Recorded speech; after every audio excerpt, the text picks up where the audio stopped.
kecuali mencari jauh jalan menjalan sakit basilau sanang berhimbauan ba itulah badun sana coba sudaro ba itulah badun sana coba sudaro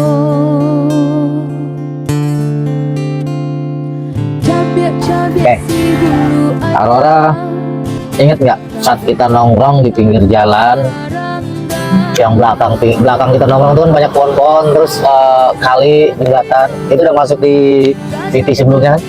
Aurora inget kan? Aku bilang sama kamu apa? Coba dong kamu shoot ke belakang tanpa sengaja. Allah kasih pembuktian, kamu melihat bahkan kamera blur sempat dapet di HP sedikit. Ingat kan? Sama seperti yang saya bilang sebelumnya, saat tubuh udah wangi. Tubuh wangi itu seperti apa sih? Tubuh wangi itu udah jauh dari hal-hal yang dilarang sama Allah. Udah itu kolbu udah sedikit-sedikit bersih, selalu dikikis dengan zikir la ilaha illallah, itu kolbu wangi namanya. Kamu ke tempat mana aja, sekiranya tempat itu mengandung energinya negatif, pasti terjadi gesekan. Seperti tadi kita mau nongkrong di mana? Kita mau nongkrong di taman yang kita sempat nolong orang kecelakaan. Rencana kita mau nongkrong di sana kan, sampai kita mau nemuin narasumber di sana yang tentang bengkel atau ular besar itu kan. Cuman nggak berjodoh, nggak ketemu narasumber, baru nyampe di tempat sana, kamu udah ngalamin melihat hal yang nggak wajar kan, sampai ada yang marah. Saya tawarin sama kamu apa? Mau dilanjut atau kita mau berangkat? Kamu bilang, bang lanjut aja bang, cari tempat nongkrong yang lain gitu. Saya tanya sama kamu, kenapa? Saya lagi nggak pede. Kenapa saya nggak maksain kehendak saya? Yaudah kita nongkrong. Kalau saya memaksakan kita nongkrong di situ, sedangkan kamu dalam kondisi tidak percaya diri, efek negatifnya nanti akan berada di kamu. Entah badan gak enak, entah berat, entah ada yang nempel. Iya, saya bisa buang, saya bisa singkirin. Tapi kalau selalu ngikutin nanti gimana? Jadi intinya kalau tubuh udah wangi, udah disiram dengan zikir la ilaha illallah, itu energi-energi negatif kalau kita datang pasti merasa tergesek, terganggu. Jadi ya bukan halusinasi atau pikiran oh ada yang marah, itu nyata. Saya pun juga seperti itu kok. Cuman karena saya udah terbiasa, saya mau enjoy aja. Saya sambil ngopi ya. Jadi tadi udah kontak sama Ustadz Abdul Jafar. Dia bilang dia lagi ke rumah temennya sebentar, mungkin nonton bola kali. Ini udah sebel, lagi OTW ke jalan, OTW jalan gitu. Oh, dia yang mau kesini? Ini dia mau kesini, makanya saya bilang, saya Sherlock masih lama nggak? Kata, iya banget. Ini dia online, mungkin bentar lagi datang. Nanti kalau datang kita bisa tanya-tanya seputar agama, juga bisa ngobrol-ngobrol sama dia tentang kegaiban, tentang kemarifatan. Kita bisa kulik pertanyaan teman-teman yang ada di komentar sebelumnya, kita bisa tanya ke dia. Sebab segala sesuatu itu kalau kita ngasih jawaban dan yang menerima jawaban itu ragu akan kebenarannya, bertanyalah ke 5 ulama. Itu saya pernah dengar dari Ustadz, apabila kita ragu dengan suatu ayat atau apa, kita harus bertanya ke 5 ulama atau ke 7 ulama. Ambil yang terbanyak, dan yang terbanyak itulah yang mendekati kebenaran. Jadi kan sebelumnya pernah ada yang komen di YouTube, kok konten berdua terus. Kali ini kita akan coba tampilin, bisa dikatakan sahabat, adik atau teman, cuman di bidang agama beliau lebih mantap. Dasarnya dari pesantren, sama kayak Aurora, dasarnya dari pesantren. Kita nanti bisa tanya sama dia. sesat di Jakarta? Kalau orang bilang pesantren sesat di Jakarta, yang namanya perjalanan kehidupan manusia itu nggak ada yang mulus. Sama seperti jalanan pasti selalu ada lubang, kerikil-kerikil. Itulah kehidupan manusia. Setiap perjalanan itu nggak ada yang mulus. Maupun dasar dari pesantren atau pendidikan agama kayak gimana, Allah pasti tetap kasih ujian. Nggak mungkin nggak dikasih ujian langsung stuck diri jadi ulama, pasti ada ujian. Kayak Jeffrey kan, Ustadz Jeffrey, teman-teman tahu kan, yang Ustadz Jeffrey yang penyanyi Bidadari Surga itu, perjalanannya sebelumnya seperti apa? Tapi saat Allah kasih hidayah, saat Allah kasih semuanya, subhanallah, almarhumnya aja bisa dikatakan bukan ratusan lagi, ribuan umat mengiringi dia sampai ke pemakaman. Jadi jangan pernah mengatakan diri ini sesat, lika-likunya kayak gimana, jangan pernah. Karena kita nggak tahu ke depannya seperti apa. Kita nggak pernah tahu kebaikan mana yang nganten kita ke surganya Allah, kebaikan mana yang akan mendapatkan rahmat dari Allah. Jadi jangan pernah ngerasa diri kita ini lebih baik dari orang, terus jangan pernah kita ngeluh akan keadaan kita. Jangan pernah kita putus asa, oh saya kotor, saya ini, jangan pernah. Tapi tetap yakin Allah itu Maha Pengasih, Allah itu Maha Penyayang. Nggak boleh putus asa. Itu saya tertarik tadi yang Aurora bilang, pesantren tapi sesat di Jakarta. Ya, itu kehidupan seperti itu. Saat Allah kasih hidayah, saat Allah kasih kesempatan untuk hijrah, jangan pernah disia-siain. Orang bilang kesempatan itu nggak akan datang 2 kali. Kalau saya pribadi sudut pandang saya, kesempatan itu bisa datang berkali-kali. Membolak-balikan hati sesuka hatinya. Jadi hari ini dikasih kesempatan, bisa jadi besok dikasih kesempatan lagi, besok dikasih kesempatan lagi, bisa jadi seperti itu. Pertanyaannya bagus sih, ini untuk semuanya ya, tapi tidak semua orang mempunyai pola pikir yang sama. Seandainya ada mantan saya minta pertolongan, minta bantuan,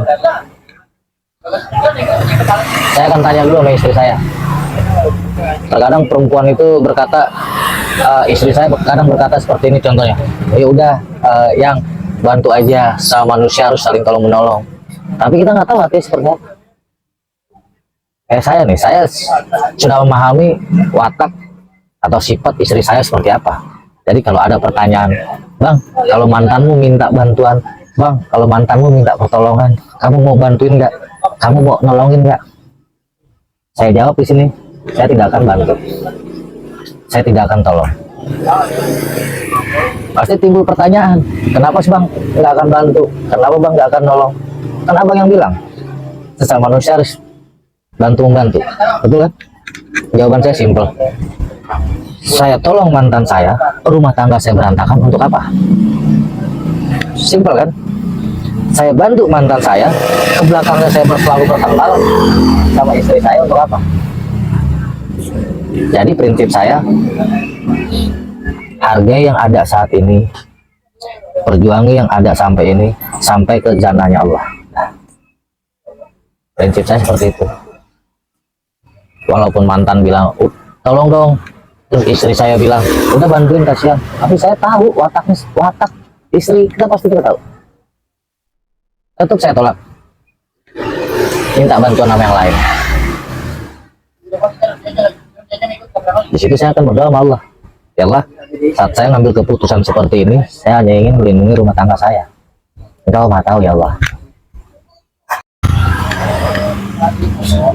Saya nggak bisa ngeluarin, tapi kalau Allah kasih perantara ke saya untuk ngeluarin, untuk nolongin, insya Allah bisa. Oh, sehebat apapun orang, kalau Allah nggak ngasih perantara lewat dia, itu nggak akan bisa. Jadi seperti ini ya, Aurora. Orang yang mau dikasih Kita nggak boleh bilang, oh saya bisa begini, nggak boleh. Karena kenapa? Kalau kita bilang, oh saya bisa begini, tiba-tiba Allah nggak meridhoi, apa yang kita punya nggak akan bermanfaat. Tapi semuanya kita serahin ke Allah. Saat semuanya diserahin ke Allah, air putih aja, doanya cuma bismillah itu bisa jadi obat. Paham kan maksud saya? Paham ya teman-teman maksud saya? Pertanyaan dari abang bisa, saya takut dibilang sombong atau apa, makanya saya bilang saya nggak bisa, yang bisa Allah. Karena saya tahu sombong itu nggak bagus, yang boleh sombong itu Allah. Itu juga ada ayatnya, Allah maha sombong itu ayatnya. Makanya saya lebih baik apa-apa selalu saya ikhtiari ke Allah. Soalnya apa? Kamu pernah merasakan pemasukan almarhum mama, betul ya? Pernah merasakan, terus efeknya di badan seperti apa? Itu masih dari leluhur loh. Coba bayangin kalau bukan dari leluhur yang masuk ke kamu waktu itu, efek di badannya lebih terasa yang bukan leluhur. Kecuali khodam pendamping kamu yang masuk, atau khodam yang ngejagain kamu yang masuk di badanmu, itu nggak terlalu berefek. Contoh, kau punya khodam bunda ini misalnya, atau nyai ini misalnya, masuk tuh, ya itu nggak terlalu berefek, pas dia keluar lagi nggak terlalu berefek. Tapi kalau yang lain berefeknya di badan, ya lemes, badan berat, itu berefek seperti itu. Kalau saya tergantung kesiapan kamu aja, bilang siap bang, oke, tinggal atur waktu, tempat.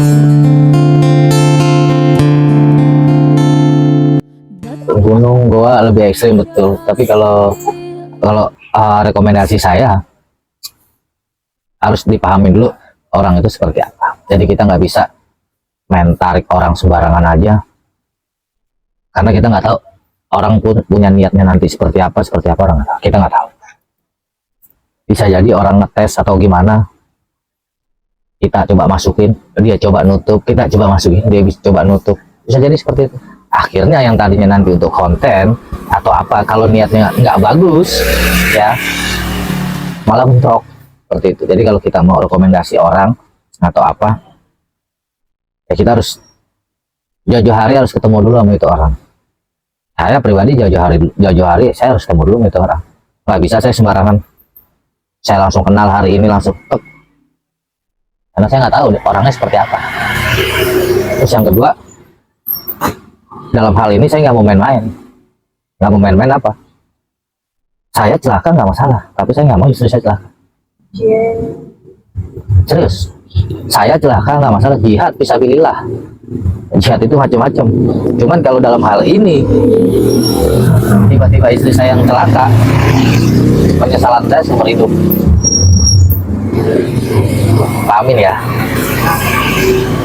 Oh, mau dengan si A, si B, si C, toto ketemu, kita buat konten mendadak tanpa persiapan atau apa, tanpa saya tahu dia seperti apa.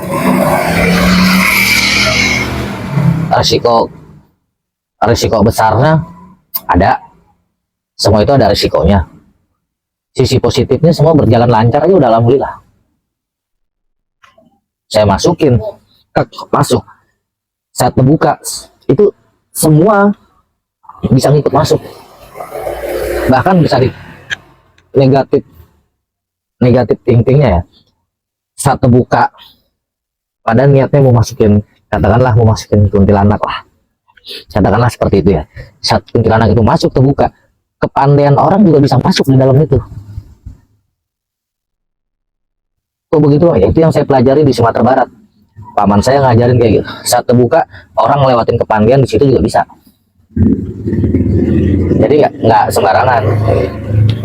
Berbeda kalau kita kenal, saya tahu seperti apa. Oh, jadi nggak ada rasa was-was sama sekali. Kalau saya nggak kenal, fotonya buat masukin, nggak bisa sembarangan. Mencegah lebih baik dari ngobatin. Di atas langit selalu ada langit. Abang takut ini? Saya nggak pernah takut sama siapapun, saya nggak pernah takut. Saya cuma takut sama Allah satu, sama orang tua saya satu.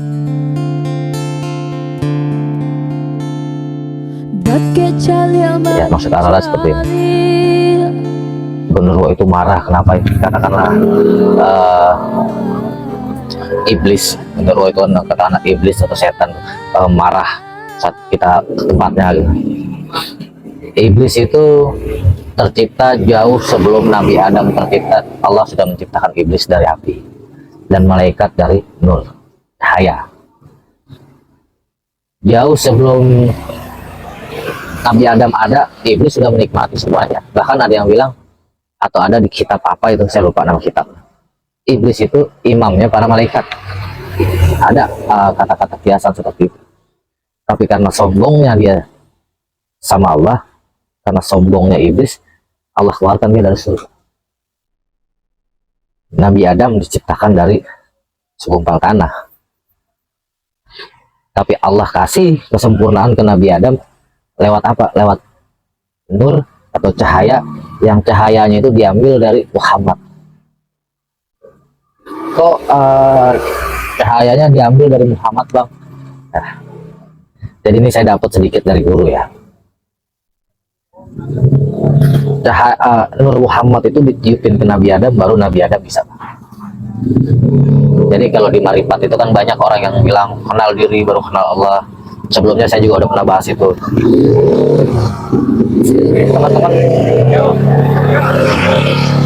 Teman-teman semua udah tahu lah kisah Nabi Adam seperti apa. Kisah Nabi Adam, kisah keluarnya iblis dari surga karena apa, teman-teman mungkin semua udah tahu lah.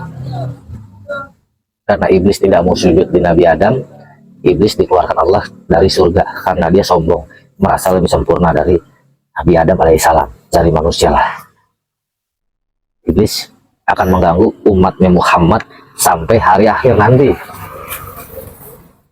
Bahkan sosok Nabi Adam pun sempat terbujuk atau tergoda oleh bujuk rayu iblis ya. Sampai Nabi Adam dibuang, katakanlah dilempar atau dibuang di surga dan dipisahkan oleh Siti Hawa sampai beribu tahun baru Allah pertemukan lagi.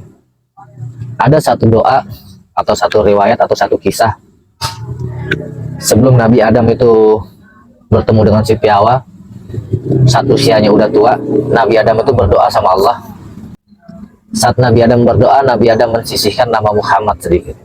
Bahkan Allah Subhanahu wa Ta'ala bertanya ke Adam, wahai Adam, engkau berdoa kepadaku atau sebut nama Muhammad, siapa Muhammad itu wahai Adam? Allah bertanya ke Adam, Muhammad itu siapa? Padahal Allah tahu siapa itu Muhammad. Teman-teman tahu apa yang dikatakan Nabi Adam alaihissalam kepada Allah? Wahai Allah, Zat yang Maha Agung, aku tidak tahu siapa itu Muhammad. Tapi saat aku buka mata aku, saat kau letakkan ruh dan kubuka mata aku, yang pertama kali aku lihat di ars, namamu bersanding bersama nama Muhammad, wahai Allah. Makanya doa Nabi Adam dikabul Allah, dipertemukan Nabi Adam dengan Siti Hawa. Kalau di Sumatera Barat ada kiasan seperti ini. Ini kalau orang Sumatera Barat pasti tahu kiasan seperti ini. Wahai Muhammad, raiblah engkau. Muhammad berkata ke Allah, kiasan ya, kiasan, nggak disambung-sambungin, tapi orang Sumatera Barat biasa tahu. Dengan sombongnya dia berkata seperti, raiblah engkau ya Allah. Allah berkata ke Muhammad, kalau aku raib, engkau tak akan bisa mencariku. Allah berkata ke Muhammad, raiblah engkau wahai Muhammad. Dan Muhammad dengan sombongnya dia raib, dipegang dengan Allah seketika. Ini engkau wahai Muhammad. Itu kiasan lari ke Marifat. Orang Sumatera Barat umumnya tahu cerita seperti itu. Dengan egonya Muhammad itu berkata, sekarang gantian, raiblah engkau wahai Allah. Saat Allah meninggalkan Muhammad, Allah menangis. Allah raib, dicari oleh Muhammad, tidak ketemu. Makanya ada kata-kata di Sumatera Barat, menangis. Saat Allah meninggalkan Muhammad, Muhammad itu menangis. Panjang cerita teman-teman, soalnya itu dikajinya itu nggak akan ketemu dengan Marifat yang ada di daerah Pulau Jawa. Kalau di daerah Sumatera Barat itu ketemu. Kok bisa berbeda, Bang? Di Sumatera Barat itu ya sedikit berbeda dengan yang lain, tapi intinya tetap sama. La ilaha illallah. Intinya tetap sama. Kurang dan lebihnya saya mohon maaf. Wabillahi taufiq wal hidayah. Assalamualaikum warahmatullahi wabarakatuh. Dake calil mencari jauh jalan menjalan sakit basilah